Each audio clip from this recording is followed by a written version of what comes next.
श्री गणेशाय नमः। अनंत कथा चैनल पर आप सबका स्वागत है।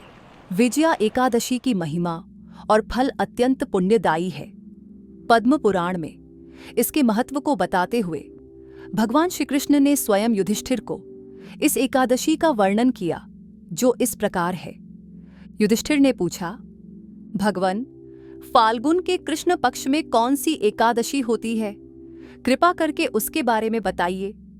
भगवान श्री कृष्ण जी ने उत्तर दिया, युधिष्ठिर, एक बार नारद जी ने कमल आसन पर विराजमान ब्रह्मा जी से प्रश्न किया, हे पितामह, फाल्गुन के कृष्ण पक्ष में जो विजया नाम की एकादशी आती है, कृपया उसके पुण्य का वर्णन कीजिए। ब्रह्मा जी ने उनसे कहा, नारद, सुनो, मैं एक श्रेष्ठ कथा सुनाता हूं, जो सभी पापों को नष्ट करने वाली है। यह व्रत अत्यंत प्राचीन, पवित्र और पापों का नाश करने वाला है। विजया नाम की यह एकादशी राजाओं को विजय प्रदान करती है, इसमें तनिक भी संदेह नहीं है। पूर्व काल की बात है, भगवान श्री रामचंद्र 14 वर्षों के लिए वन में गए और वहां पंचवटी में माता सीता और लक्ष्मण के साथ रहने लगे। वहां रहते समय रावण ने श्री राम जी की पत्नी देवी सीता का हरण कर लिया। उस समय माता सीता की खोज में वे वन में भ्रमण करने लगे। कुछ दूर जाने पर उन्हें जटायु मिले, जिनकी आयु समाप्त हो चुकी थी। इसके बाद उन्होंने वन के भीतर कबंध नामक राक्षस का वध किया। फिर सुग्रीव से उनकी मित्रता हुई। तत्पश्चात श्री राम जी के लिए वानरों की सेना एकत्रित हुई। हनुमान जी लंका के उद्यान में जाकर माता सीता से मिले और उन्हें श्री राम की निशानी के रूप में अंगूठी दी।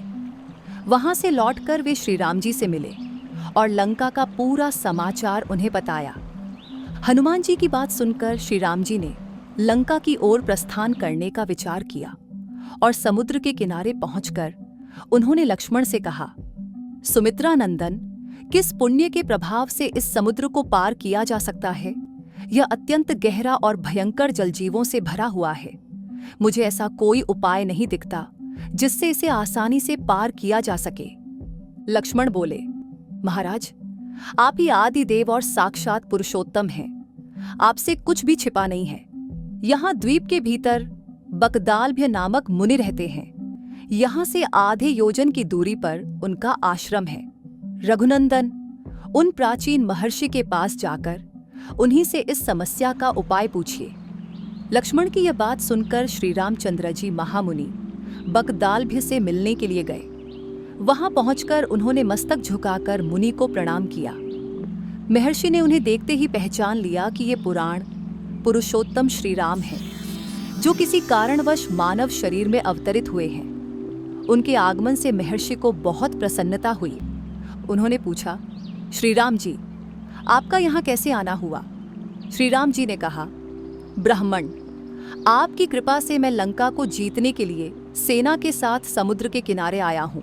मुने, अब कृपा करके ऐसा उपाय बताइए जिससे मैं इस समुद्र को पार कर सकूं।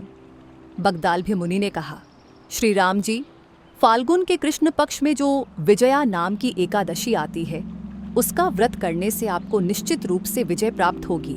आप अपनी वानर सेना के साथ इस समुद्र को अवश्य पार कर लेंगे। राजन, अब इस व्रत की फलदायक विधि सुनिए। दशमी के दिन आने पर एक कलश स्थापित करें।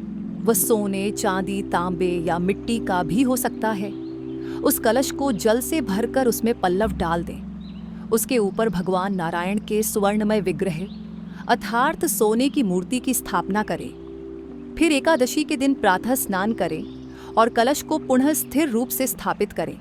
माला, चंदन, सुपारी और नारियल आदि से विशेष रूप से उसकी पूजा करें। कलश के ऊपर सप्त धान्य अर्थात 7 प्रकार के अनाज और जौ रखें। गंध, धूप, दीप और विभिन्न प्रकार के नैवेद्य से भगवान की पूजा करें।